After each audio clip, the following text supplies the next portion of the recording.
Hello, good morning students. Corona की इस वैश्विक महामारी ग्लोबल क्राइसिस की वजह से जो प्रेजेंट में ऑनलाइन एजुकेशन प्लेटफॉर्म जो तैयार किया जा रहा है उसमें मैं हरिशंकर शर्मा एक और इन्विटेशन का एक और वीडियो आपके सामने लेकर आया हूँ। लास्ट वीडियोस में इन्विटेशन के बारे में हमने जो पढ़ा है, इन्विटेशन क्या होता है, इन्विटेशन के प्रकार कितने होते हैं और हमारे सिलेबस में उससे संबंधित क्वेश्चन किस प्रकार से पूछे जाते हैं। बात की थी कि इन्विटेशन का हमारे जो क्वेश्चन आता है वो रिप्लाईज का क्वेश्चन आता है कि किस प्रकार से आपको कोई किसी ने इन्वाइट किया है और आप उस फंक्शन में जाओगे कि नहीं जाओगे, उसका रिप्लाई किस प्रकार से किया जाता है। ये हमारे सिलेबस में इससे संबंधित क्वेश्चन हमसे पूछे जाते हैं। तो मैंने बताया था आप लोगों को कि रिप्लाई जो किए जाते हैं इन्विटेशन के वो दो प्रकार से किए जाते हैं, एक एक्सेप्टिंग रूप में और दूसरा डिक्लाइनिंग रूप में। एक्सेप्टिंग रूप में कि जब आप किसी फंक्शन को अटेंड करोगे उसको और उसके लिए रिप्लाई भेजो तो एक्सेप्टिंग रिप्लाई होता है, लेकिन किसी कारणवश अगर आप किसी फंक्शन में जाने में अनेबल है, असमर्थ है और उसका जब रिप्लाई कर रहे हैं तो वो जो रिप्लाई कहलाता है वो कौन सा रिप्लाई कहलाता है, डिक्लाइनिंग रिप्लाई कहलाता है। और अभी तक हमने जो पढ़ा है वो हमने पढ़ा है कि फॉर्मल एक्सेप्टिंग रिप्लाई किस प्रकार से बनाया जाता है, किस प्रकार फॉर्मल एक्सेप्टिंग रिप्लाई बनाया जाता है, ये मैंने आपको पढ़ा है। इसमें बताया कि सबसे पहले हमेशा रिप्लाई करने वाले का नाम आता है, उसके बाद कुछ शब्द है हार्टली थैंक, थैंक के बाद में जिससे रिप्लाई किया जा रहा है उस व्यक्ति का नाम, for the kind invitation, to attend के बाद फंक्शन का नाम, फंक्शन का स्थान, फंक्शन की तारीख और फंक्शन का समय। और उसके बाद चूंकि आप एक्सेप्टिंग बना रहे हैं, स्वीकार करके बना रहे हैं, तो हम रिप्लाई करने वाले व्यक्ति के अनुसार या तो ही लिखते हैं या सी लिखते हैं और या दे लिखते हैं। अगर एक वचन सिंगुलर, अगर वह पुरुष है तो ही आएगा, सिंगुलर फीमेल स्त्री है तो सी आएगा, लेकिन अगर मिसेज या मिस्टर रूप में लिखा हुआ है रिप्लाई करने वाला व्यक्ति तो फिर वहां में दे लिखेंगे। ही, सी या दे, हैज या have much pleasure to accept it. और इससे संबंधित कई क्वेश्चंस हमने सॉल्व भी किए। आशा करता हूँ समझ में आ गया होगा।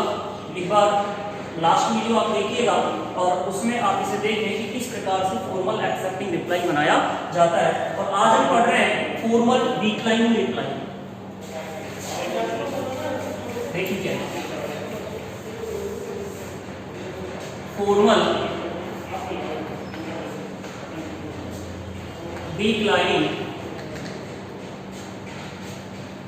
रिप्लाई कि किस प्रकार से फॉर्मल तरीके से किसी इन्विटेशन को नकारते हुए, मना करते हुए कि आप उस फंक्शन में नहीं जा पाओगे, अटेंड नहीं कर पाओगे, उसका रिप्लाई बनाया जाता है, तो उसे कहते हैं डिक्लाइनिंग रिप्लाई। तो देखिए फॉर्मल डिक्लाइनिंग रिप्लाई किस प्रकार से बनाया जाता है। फॉर्मेट बता रहा हूं आप लोगों को सभी को, ध्यान से देखिएगा। सबसे पहले एक बॉक्स बनाना है। अब मैंने क्या कहा था आपको कि इन्विटेशन में हमेशा दो प्रकार के लोग होते हैं, एक होता है इन्वाइटर और एक होता है इनवाइटी। इनवाइटर कौन होता है? वो इनवाइट समवन, जो किसी को इनवाइट करता है, किसी फंक्शन में किसी को इनवाइट करता है। और इनवाइटी कौन होता है? Who is invited by the inviter, जो इनवाइटर के द्वारा इनवाइट किया जाता है वो इनवाइटी होता है, और जो इनवाइट करता है वो कौन होता है? इनवाइटर होता है। और हमेशा जो रिप्लाई करता है वो कौन करता है? इनवाइटी करता है। ही रिप्लाइज, ये जवाब देता है। और किसे रिप्लाई भेजता है? हमेशा इनवाइटर को रिप्लाई भेजता है। तो ध्यान दीजिएगा स्टूडेंट्स कि जब भी हम रिप्लाई बनाएंगे और वो कौन से रूप में बनाएंगे? फॉर्मल रूप में बनाएंगे। क्योंकि मैंने बताया था फॉर्मल कौन सा होता है? कार्ड्स इन्विटेशन वाला होता है, इसे पैराग्राफ रूप में हमें बनाना होता है। तो सबसे पहले रिप्लाई करने वाले व्यक्ति का नाम आएगा। तो मैं फॉर्मेट सिखा रहा हूं आप लोगों को, रिप्लाई करने वाले का नाम, रिप्लाई करने वाले का नाम। उसके बाद वही हार्टली थैंक या थैंक्स, अगर ये सिंगुलर होगा तो ऐसे ही ऐसा आएगा। और इसके बाद में जिसे रिप्लाई किया जा रहा है, जिसे रिप्लाई किया जा रहा है उस व्यक्ति का नाम। थैंक के बाद क्या लिखना है? जिसे रिप्लाई किया जा रहा है उस व्यक्ति का नाम। For the kind invitation for the kind invitation to attend। Attend के बाद क्या आता है? फंक्शन का नाम। अटेंड के बाद फंक्शन का नाम लिखना होता है। उसके बाद आप लिखोगे ऑन डेट, कितनी तारीख का फंक्शन है, एट टाइम, कितने बजे का फंक्शन है, और एट प्लेस, वो फंक्शन कहाँ पर आयोजित होगा, वो स्थान आपको लिखना है। और मैंने कहा था यहाँ तक कॉमन होता है, चाहे आप फॉर्मल एक्सेप्टिंग बना रहे हो चाहे फॉर्मल डिक्लाइनिंग बना रहे हो, दोनों में ये वाला जो फॉर्मेट होगा कॉमन होगा। यहाँ तक आपको स्ट्रिंग बनाना होगा।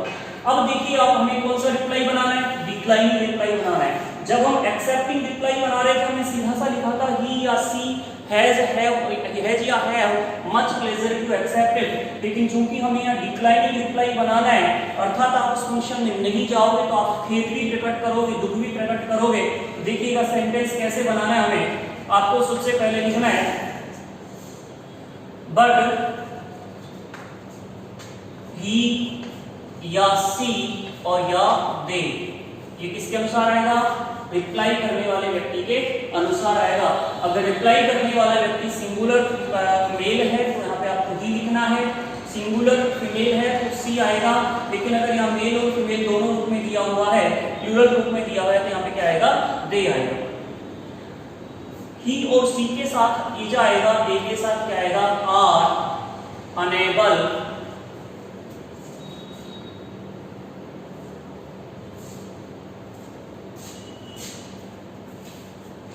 are sorry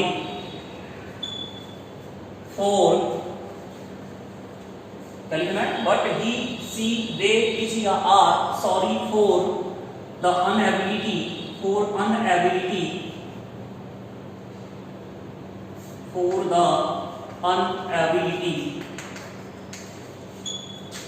attend it। हमें लिखना है सॉरी है, हमें खेद है, दुख है कि काई के लिए दुख है, अनेबिलिटी के लिए, अपनी असमर्थता के लिए कि उस फंक्शन को अटेंड नहीं कर पाएंगे। लेकिन साथ में हमें देना होगा कि फंक्शन अटेंड क्यों नहीं कर पाएंगे, तो आपको रीजन लिखना होगा ड्यू टू या फॉर के बाद फॉर, और फॉर के बाद में अटेंड नहीं करने का कारण, फंक्शन अटेंड नहीं करने का कारण। रीजन देना होगा कि आप उस फंक्शन को क्यों अटेंड नहीं कर रहे हो, किस वजह से आप उस फंक्शन में नहीं जा पा रहे हो, ये कारण आपको यहाँ पर लिखना होगा। इसके बाद आपको फुल स्टॉप लगाना। रिपीट कर रहा हूं एक बार, फिर ध्यान दीजिएगा। सबसे पहले रिप्लाई करने वाले का नाम आएगा, उसके बाद में हार्टली थैंक, थैंक के बाद क्या लिखना है? जिसे रिप्लाई किया जा रहा है उस व्यक्ति का नाम लिखना है।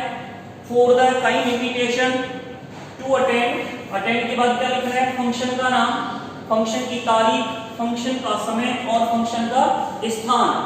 अब आप चूंकि इस फंक्शन में जाओगे नहीं तो आप क्या लिखोगे? बट ही या सी या दे, रिप्लाई करने वाले व्यक्ति के नाम के अनुसार आएगा। ही सी के साथ क्या लिखना है आपको? इज लिखना है। दे के साथ क्या आएगा? Are sorry for the inability to attend it, due to या फॉर के साथ अनुपस्थित रहने का कारण देना है कि आप किस वजह से नहीं जा पाओगे। कोई अर्जेंट मीटिंग है, कोई अर्जेंट वर्क है, कोई किसी इलनेस की वजह से, तो जो भी रीजन होगा वो रीजन आपको देना होगा। अब देखिए हम डिक्लाइनिंग रिप्लाई बना रहे हैं।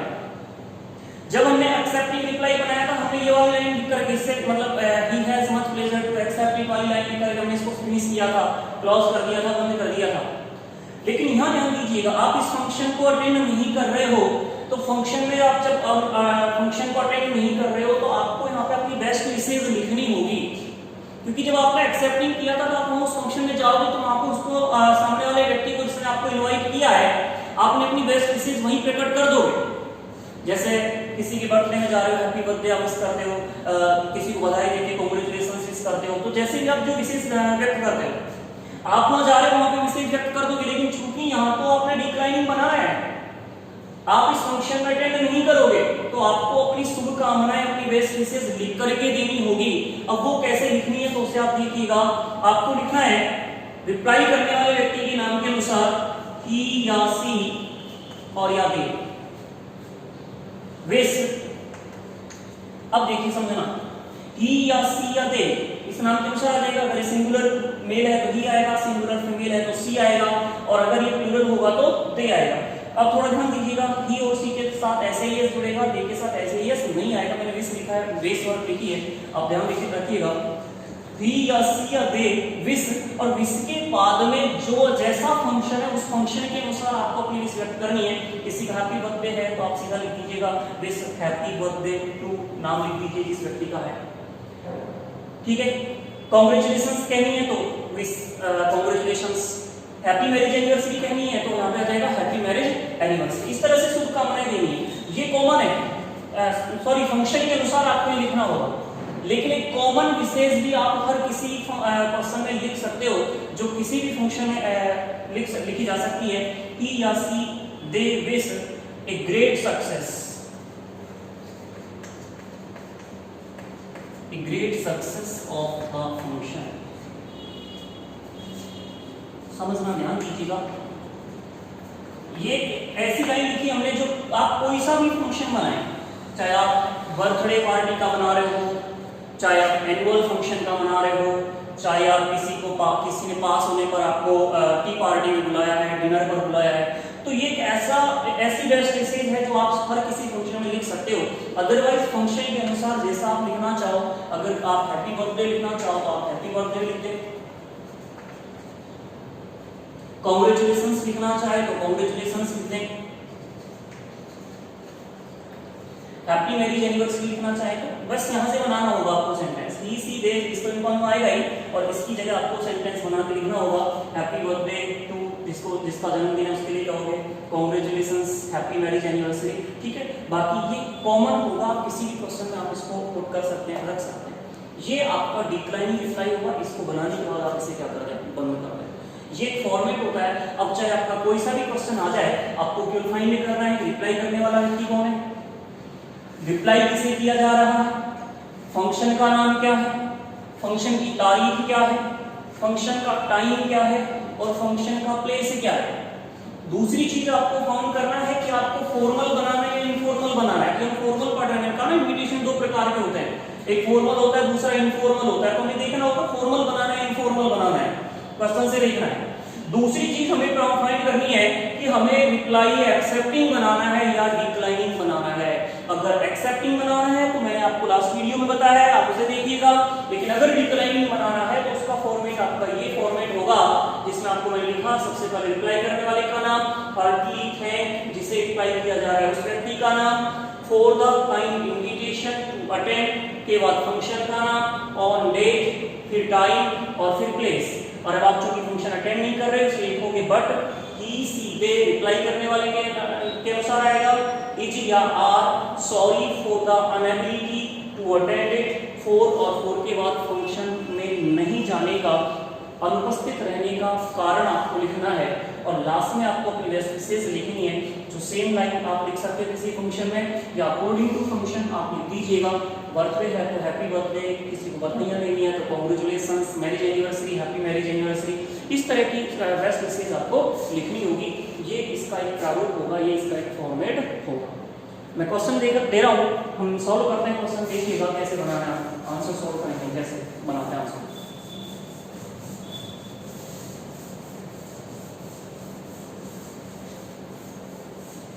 और स्टूडेंट्स आप नोट्स भी बनाएं साथ के साथ, है ना।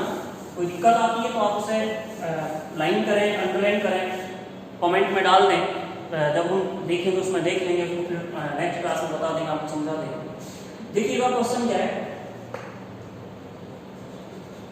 मिसेस गीता एंड मिस्टर रामके have invited your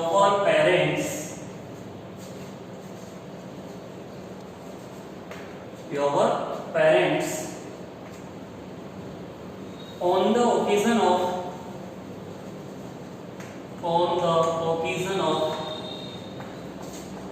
their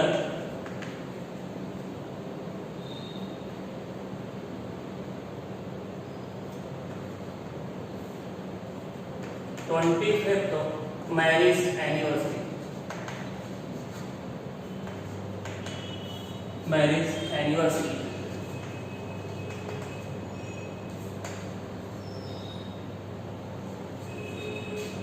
eight there residence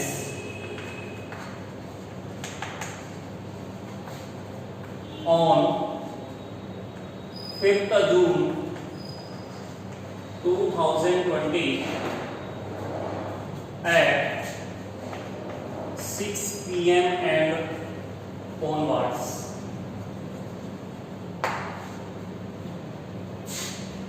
But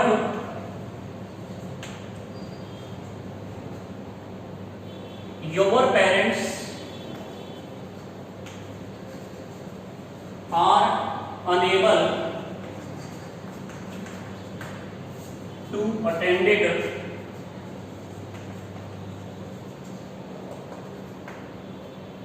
but your parents are unable to attend it due to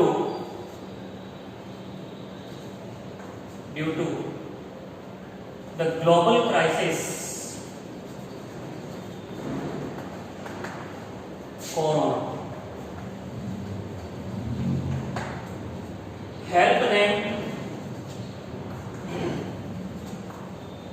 them to draft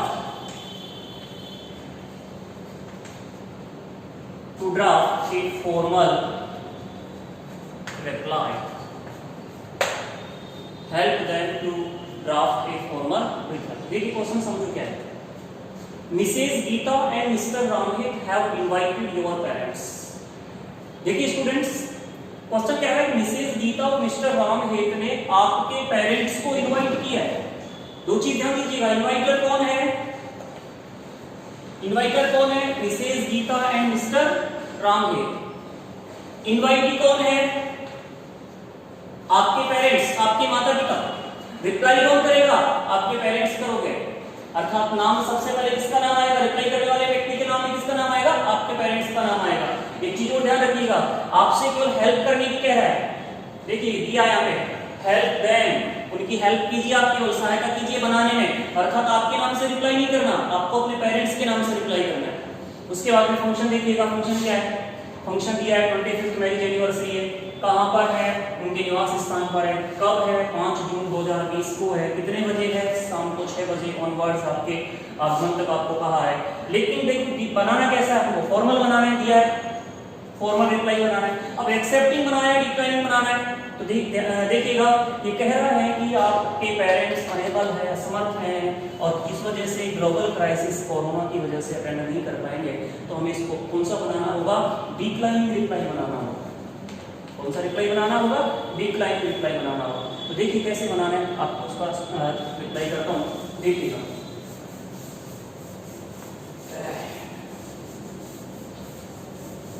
सबसे पहले कोई बॉक्स बना ले, देखिए जल्दी।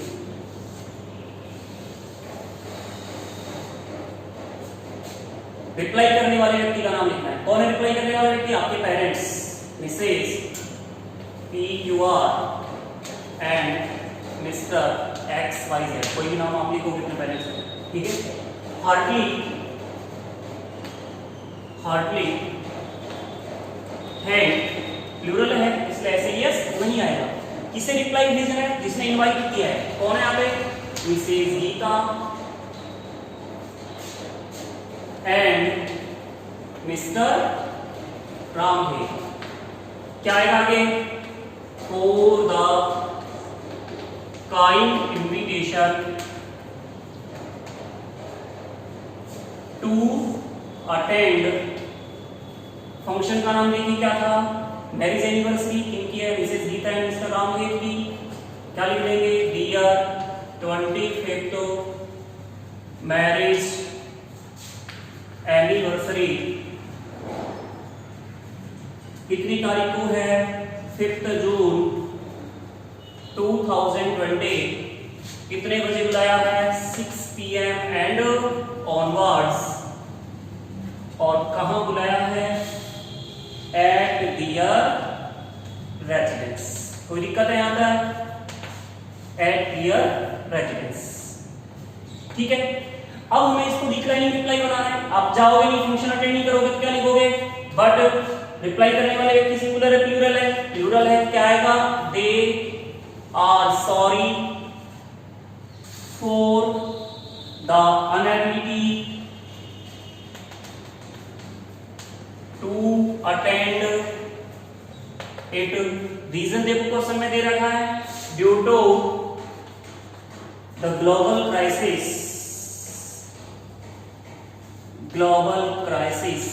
कोरोना। ठीक है, रीजन हो गया।